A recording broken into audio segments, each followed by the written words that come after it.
our sense of self disappears under our functioning or our doing or our competence. I feel a little called out right now.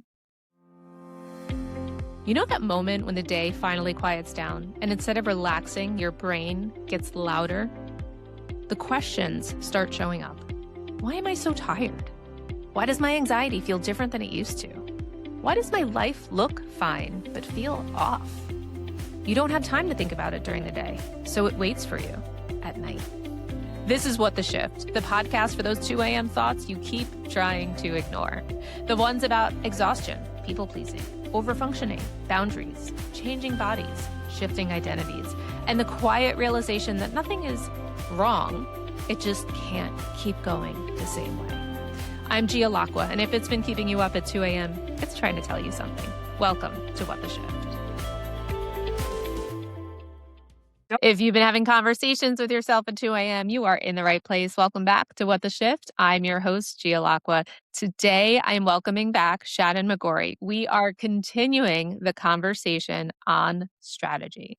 And I want you to think of this episode a little bit differently. Think about it as a strategic snack, if you will. We are unpacking the 3 outdated strategies that women keep defaulting to. And we're going to talk about why they don't fit the woman that you are today. So I don't know, maybe it's the new year, maybe it is our passion and our purpose on steroids, but everywhere we turn lately, it seems like there's one concept that keeps popping out, and it is strategy. And so the question is, what do we even mean by that, Gia?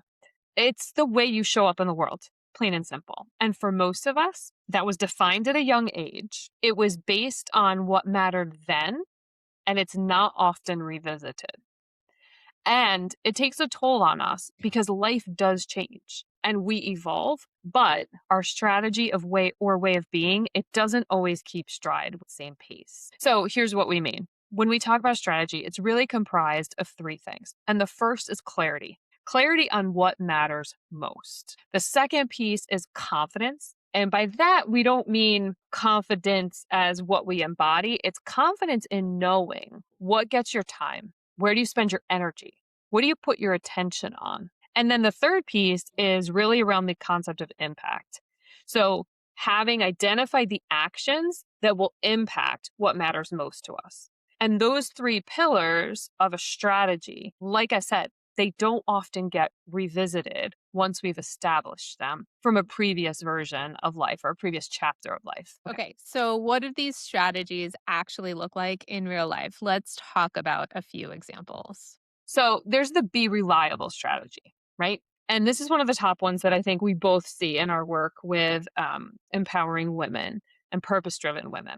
And that be reliable strategy is one that has women always saying yes, being the one that people can count on, and not complaining, just making it through. Fine, everything's fine, I'm fine. And it works, right? Because it builds trust. It created opportunities for us to be needed and wanted. It makes us indispensable, right? We're a pillar people turn to because we're so reliable. But it has a catch when it's outdated. And that's the times when we know that it's outdated is when it stops working because we become bottlenecked. We've said yes to so many things that we're not actually able to move forward on much because we're too overwhelmed. It also can allow other people to underfunction.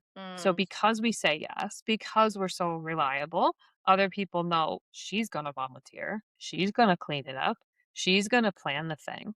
Um, and then we kind of, our sense of self disappears under our functioning or our doing or our competence, if that makes sense. I feel a little called out right now, but okay. So then there's the prove yourself strategy, which I also know very well, which is work harder than you have to. It's don't ask for help. Let Right. the results speak for themselves. And that works, especially at work, because it earns us the promotions, the respect, the safety in our performance and our doing, right? And what's the reward is we get more work. But eventually, what happens is We have no room for rest. We have no room for truth. Our identity is solely dependent on our output.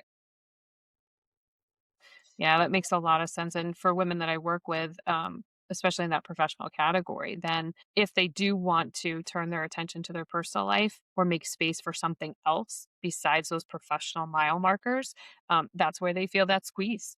Yeah, it's hard. Um, and I think the other top strategy that you and I have talked about, which is my Achilles heel and something I'm constantly working through, is the keep the peace strategy. I mean, this is like I am next to this definition picture of myself. It's don't rock the boat, be agreeable, smooth things over. Nothing can ever be ruffled. And it works for me and for many other women because it gives us this feeling of stability, of security, of belonging, and of no conflict. Like we'll take the hit and smooth it over just so that nobody is put out or upset or questioning something. Um, but where it stopped working for me, and can now recognize that in other women as well, is um, our own voice gets real quiet. So, going through my divorce, I didn't even know what I would order for dinner because I had defaulted the choice to someone else for so long, and that's on me. Um, and it can lead to resentment that comes out sideways when it's really my choice, my actions, my thoughts that are behind that. And my needs don't make the agenda. And again, that's a shift that I needed to learn to make when I needed to update my strategy out of that keeping the peace sort of mindset. Yeah, that's a tough one too. So now that we've piqued your curiosity and, maybe you're thinking about what strategy you're leading with and if it still fits, we would love to know what's coming up for you. What strategy are you running with that do you identify with that maybe no longer fits?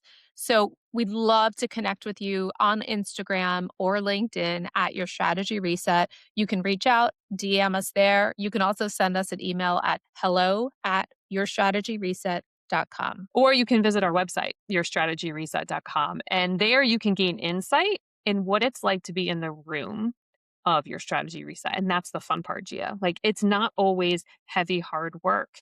The room that we're in is a place where strategies get updated, where real women show up and get permission to be current with this chapter of life. It's a room where you get support and accountability from each other and also from the two of us, from Gia and I, because we've lived these outdated strategies. We've found a way to pivot into updated strategies. And we're both hugely passionate about helping other women like you do the same, to reset their strategies so that they're experiencing more ease, more fulfillment, and more presence for what actually matters in this current chapter of life. And we have a lot of fun while we do it. Thanks everyone for tuning in to today's episode. If this landed, share it with a friend who's having the same thoughts at 2 a.m. And if you want more conversations like this, stick around because this is where we make shift happen. We'll see you next week. Take care. All right, shifters, before you jump back into your day or back into your thoughts, if something from this conversation stuck with you, that's not random. A shift doesn't happen because you push harder. It happens when you stop ignoring the thing that keeps coming back.